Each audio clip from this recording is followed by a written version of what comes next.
சிவஞ்சொத்து கொலநாசன்றது என்னன்னு சொல்றேன் கேட்டுங்க. இப்போ இந்த பழமொழிகளை அபத்தமா எடுத்துக்கிட்டாங்க நிறைய பேர். ஊராம்பிள்ளை ஊட்டி வளர்த்தா எல்லாம் சொல்லுவீங்க. அது எப்படி ஊராம்பிள்ளை நான் ஊட்டி வளர்க்குற என் புள்ள வளர சொல்ல பார்க்கலாம். இதை இப்படி ஆயிடும். அது ஊராம்பிள்ளை யாரு? நான் கட்டி கொண்டுகிட்டு வர பெண்ணு. அந்த ஊராம்பிள்ளைக்கு கர்ப்பவதியா இருக்கும் பொழுது நான் ஊட்டி ஊட்டி வளர்த்தா என் புள்ள தானா வளரும். ஊராம்பிள்ளைக்கு ஊட்டி வளர்த்தா தாம்பிள்ள தானே வளரும். பந்திக்கு முந்து படைக்கு பிந்து.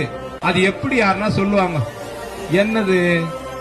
வலது கை பந்திக்கு முந்தும் படைக்கு பிந்தும். வில்லு விட்டாலும் சரி, கத்தி எடுத்தாலும் சரி, குத்த போனாலும் சரி.